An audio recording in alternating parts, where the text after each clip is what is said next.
Hey friends, how's it going? Ash here. Welcome back to Gents. Hope you're doing well. Today we're talking about fragrances that are perfect. Designer fragrances that I wouldn't change a single thing on.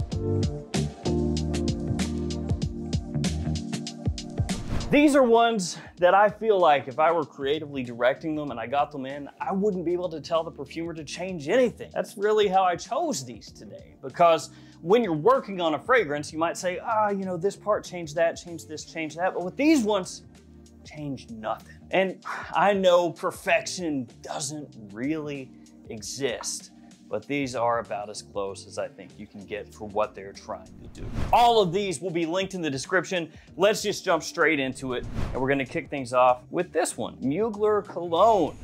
Good old Mugler Cologne. This is called Come Together. This one is called Come Together now. It used to be just Mugler Cologne, but they changed it up when they made the Mugler Cologne line and gave us a bunch of different colored fragrances. Got an orange one, got a purple one, got a yellow one, nice. But this is the OG right here, and it smells great to this day. Really nice, clean, soapy, and green. Also has a bit of a similarity to Creed's original Vetiver, only that one is obviously much more expensive, and don't let that scare you if you're one of those people out there who doesn't like vetiver as a note, because that's not really what this is about. Fantastic for spring and summer, great for casual use, good for the office, nice compliment puller. It's just a lovely fragrance. It's one of those ones that you don't have to think very much about. You know, you just grab it, spray it, and go. And I think that for this type of scent, it's one of the best ones out there to this day. I know that it's kind of like past its prime as far as how much it gets talked about, you know, the hype behind it. And frankly, as far as men's fragrances go, that's Mugler in general. At this point, nobody is looking for Mugler. It's one of those things where, you know, you go back 10 years and you say, hey man, in the future, literally nobody is gonna care about Mugler. And you'd be like, okay, bud, okay. Then you step into the future and you go, yeah, Mugler.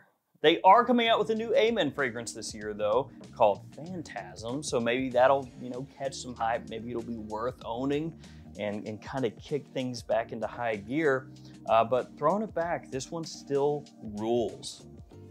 Fantastic. Okay, next up is this one, Dior Homme 2020. So if you've been around this channel for a while or just around fragrances for a while, you know the kind of reception this got, for myself included.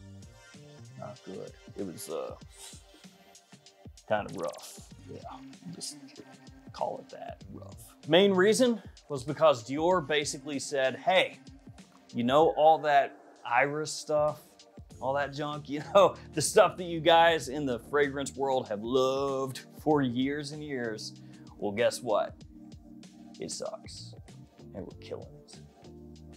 That's basically what Dior said to us. They gave us the finger, gave us one of these, and then basically said, okay, Dior Homme Original, we'll go ahead and put that over here to the side, and then maybe a couple years down the road, we'll kill that off. But for now, there's your Dior Homme, right? But this is actually Dior Homme now, and you're gonna like it. That's what they said. And yeah, people didn't like that so much. No iris in here, very modern, fresh, woody fragrance. Nice little spicy pop to it off the top as well. I think this is a 4-season fragrance, daytime, evening, office, casual, formal, doesn't matter, it can do it all. Extremely versatile. But when it came out, it did not get very much love. Like I said, for myself included. But time moves on and you revisit the fragrance and you go, it's actually really good. Dang it. So hatred, at least for me, was misplaced originally, and I've come to love it. It's like Dr. Strangelove. I've come to love the Dior Homme 2020. Really good stuff. Very much enjoy it. It does not at all sell on the same level as Dior Sauvage. It's just not in that same universe. So I know it's a Christian Dior. I know that you would think, oh, that's gonna be everywhere. It's gonna be spammed to death. Everybody's gonna be wearing this stuff. No, this is not one of the best-selling fragrances on the market for men. You know, it's not in the top 30. So you don't have to think of this as like, oh, you know, it's too crazy popular. Even though it has that versatility, it's still not overplayed like, you know, Sauvage is. That's no shot at Sauvage. It's just you and I and everybody else on the planet knows that if you're wanting something that other people are not wearing, that's not Sauvage. Before we hop to the next fragrance, guys, here are some codes that you can use to save yourself some money across a bunch of different websites. And also those are gonna be in the description below for the most part. You can kind of scroll down through there and see a bunch of different things. After that, Dolce & Gabbana, the One Eau de Parfum. This stuff I still think smells awesome. It is so good, so addictive. I'm gonna spray it right now. Aesthetic pop. It's awesome. Actually, Dolce & Gabbana in general, where are you at? Maybe in the future, you know, what I'm saying right now won't matter because who knows, maybe next month they drop 3 fragrances on top of our heads, who knows, right? But as of right now, as of when I'm filming this video, it's mid-June and we got no new light blue this year, at least not announced yet. No new The One. The only fragrance we've gotten from them this year is a new K. Woo. So I don't know what's going on with Dolce & Gabbana. Who knows? I'm just hoping that this isn't gonna be one of those deals where there's a whole bunch of nothing for a while and then they just start randomly doing things with their lines that make no sense. Looking at you, Armani. But yeah, we haven't gotten any new The One this year and that's kind of iffy, but this one still works fantastically. One of the best fall and winter fragrances that's ever been released in the designer realm as far as how it smells, especially when it first dropped. When this was brand new, oh man, it was just hype central and it deserves it and it still works today. Great date night fragrance. Like I said, warm, spicy, sexy, sweet. Love it. Let's go Eros next. Eros Parfum from Versace. This stuff is just killer. It really smells great. The original Eros, of course, one of the most popular men's fragrances ever. I mean, ever since that stuff came out, it's been a bestseller. And we do have a new Eros coming out this year, Eros Energy. Again, as of when I'm shooting this, not available, but really soon. So Eros Parfum does what you would expect of a parfum flanker. It takes the Eros DNA, makes it a little bit richer, slightly more mature, but this is still not a mature fragrance or anything like that. It's just not quite as like youthful, saccharine, sweet as the Eau de Toilette is. Good performance, big compliment puller. I think it just smells killer. Like in the air, Eros Parfum is great. And if you enjoy that Eros DNA to an extent, but you do think it's a little too bubblegummy with the EDT and you haven't smelled this one, you gotta check it out. Lovely stuff. Really good. Yeah, let's do this next. Valentino Uomo, Born in Roma Intense. So this is a newer release. This one came out just last year. And this is, for me, the best Valentino Uomo Born in Roma fragrance you can get right now. This is another one of those scents, kind of like the Eros over here, that in the air, it is just magic, like dynamite. Up close, it's awesome too. It smells great. It's just in the air. Like when you're wearing this and you just catch whiffs of yourself, this is one of those fragrances that will turn you into a weirdo. And I know a lot of you out there have experienced this where you're wearing the fragrance, right? But then you'll be caught off guard smelling your own fragrance. Like you'll be doing something, grocery store, at work, doesn't matter, doing something, and you'll catch a whiff and you'll just be like, oh, what is that? I need that. That is awesome. What is that? It's me. Oh my God, it's me. Maybe you don't do it that oddly, but something along those lines. Maybe you think it to yourself where you catch that whiff and you're just like, wow, that's the fragrance I sprayed on earlier. Oh, that's that scent, that one. Like you'll catch a whiff of that stuff and it will just be like, whoa. And when other people smell it, same thing. This stuff is magnetic, has great performance, another big compliment puller. And for the type of scent that it is, you know, it fits right in with the market nowadays, but it's also decently unique. Just an amazing, mass appealing fragrance with big performance. And it has that sweetness that you would expect in a modern fragrance, but it's not overdone. done. Okay, we're going Dior again. Fahrenheit Le Parfum. This stuff is next level. Dior Homme Parfum, also really good.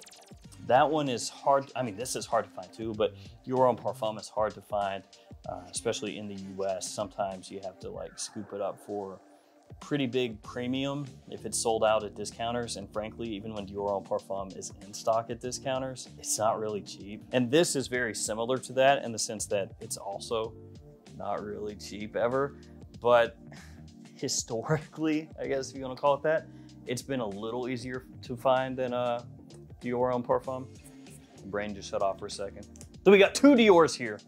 No more Diors after that. Although there are more Dior fragrances I could put in here that I think are also just top notch, but we'll leave it at 2. Man, this stuff just gets better with age too. Like the more that you smell Fahrenheit Le Parfum, the more you just want to go back to it. It has a little bit of that Fahrenheit DNA to it, like the original Eau de Toilette.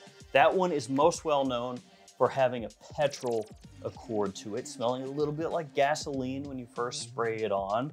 Leather in there, violet in there as well, which this has also, but it's not as in your face, not as aggressive. It doesn't come across smelling quite as much like petrol. Instead, it has a little more warmth, some more sweetness to it. You know, a little ambery touch, vanilla in there, some booze. It just really elevates the scent profile, smooths everything out, makes it easier to wear, much more elegant, less aggressively masculine and in your face as compared to the OG. Now, don't get me wrong, I love the original Fahrenheit Eau de Toilette, even though it did go through a bunch of reformulations over the years, and depending on which version you get, it can smell like 10 different ways. Yeah, the original Fahrenheit EDT has been just all over the place, man. You can read into that if you want. You can just Google it, like Fahrenheit EDT reformulations, and there's a lot of info on that on the internet. But I still love that one. That said, nowadays, if you were gonna say, hey, do you want this or do you want that? I'm gonna take this. Unless you're offering me like a real old school vintage bottle of Fahrenheit EDT, then I would take that because those are harder to get. Let's go Stronger With You next. Stronger With You Leather from Emporio Armani. This is an exclusive edition to the Middle East, which means in the US, basically, you're gonna have to find this at discounters. You're not gonna be able to find this at Macy's or Ulta, Sephora, wherever you shop for fragrances. Although I will say that I've noticed that, I think at Macy's, that Stronger With You and Stronger With You Intensely have both popped up there for sale, and they have a great retail price. The original Stronger With You for a 100 ml size bottle at retail, $99 at Macy's. And then Stronger With You Intensely, as of this video, 100 ml is actually sold out, but it's $85, I think, for the 50 ml of Stronger With You Intensely, and I think it was $109 for the 100 ml. I think. Don't hold me to that. I could be wrong, but I think that's what Stronger With You Intensely is at full retail. And that is nuts. All right, dog, that is crazy. I'm not gonna harp on it much longer, but honestly, dude, $99 for 100 ml. I know it sounds like, well, that's still 100 bucks, man. That's not that cheap. But when you look at what a lot of other brands are charging, and then you look at Stronger With You, the presentation's not cheap on that. It's a pretty nice presentation, you know? And the fragrance itself does not smell like a cheapie, but they can give it to you at that price point. So it kind of makes you wonder with some of these other pricings of other brands, other fragrances, where you're like, dude, do you really need to charge that much? Really? So little golf clap for Emporio Armani for those price points. But anyway, back to reality, back to this one. This one's an exclusive edition, like I said. So in the US, you're looking at discounters, Fragrance Buy, Joma Shop, you know the drill, your discounter of choice. Usually this one is in stock. Performance is nuts, man. This stuff will last forever. Huge projection, great longevity. Takes that Stronger With You DNA and surprise, puts a leather twist on it. I know, Stronger With You leather, like, I can't believe it. That's what they did. They actually did. Oh yeah, crazy.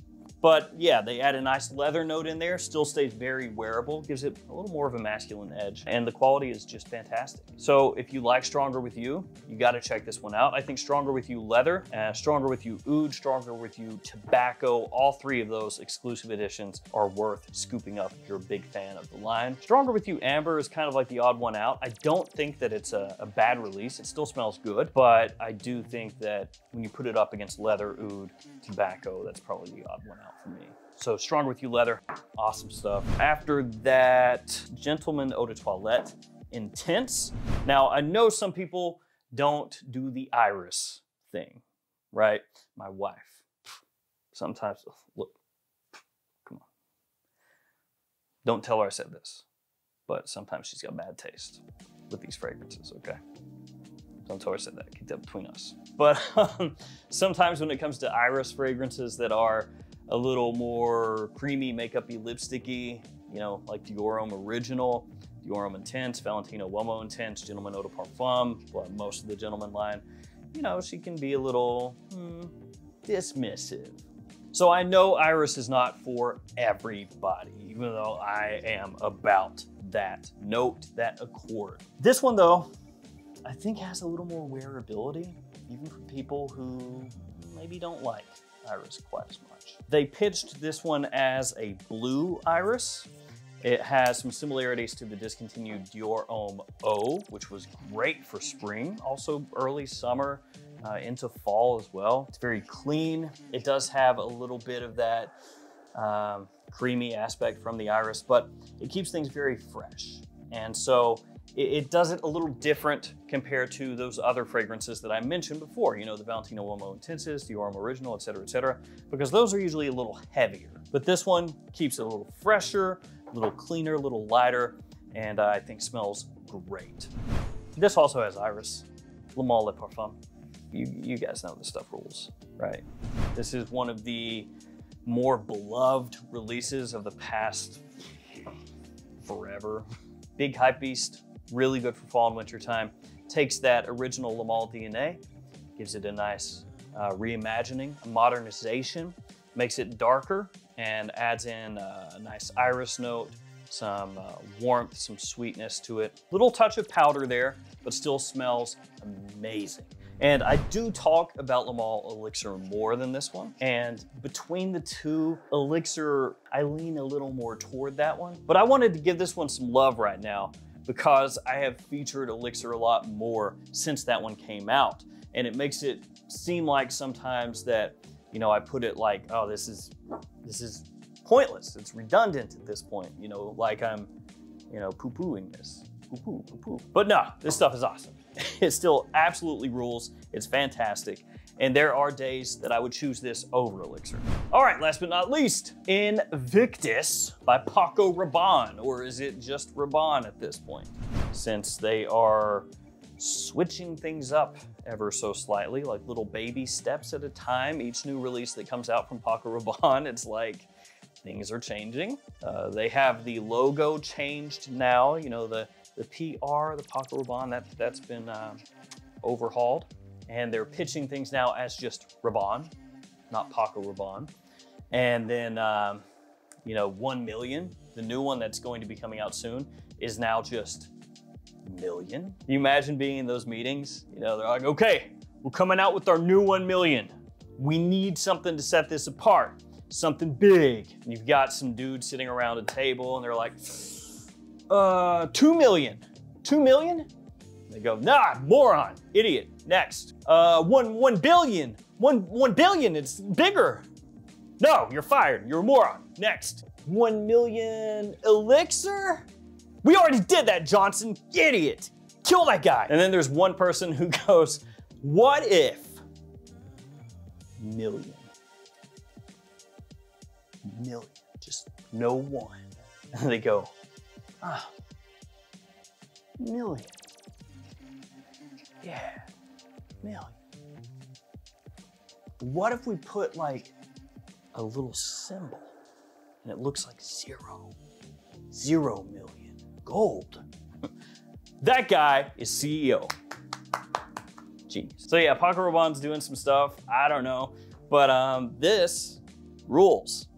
This is my favorite Invictus, very vanilla forward. Very vanilla forward. And there's a lot of fragrances doing that nowadays. So, I mean, that's not the most unique thing at the moment as far as setting it apart, but I think it does it perfectly. That attention grabbing, sparkling opening, very sweet, but extremely appealing, is just done excellently. Great performance, which you would expect from an Invictus, and it gets the job done. You know, good longevity, just the whole 9 yards, everything that you would want from a Paco Rabanne, a sparkling, compliment pulling, vanilla forward fragrance. That does, and it does it great. So, love that stuff. There we go, guys. There's some fragrances that I wouldn't change a thing on. Not a single thing. And it gets tricky when you are working with a perfumer, you know, creatively directing something, because you can smell a fragrance and be like, ooh, what if we did this? What if we changed that? I think it would really set things apart. And then when it's actually done, just the whole fragrance falls apart, you know, because everything is like a little building block and they all work together. And even though sometimes you might smell something and say, oh, I wish this had more of that or less of this or more of that, sometimes that actually would just ruin the whole thing. Because you take out one block and you put another one over here, and then all of a sudden it's like topsy tower. All right, guys, thank you for hanging with me. Stay safe out there. I will see you tomorrow with another fragrance video. See you guys later.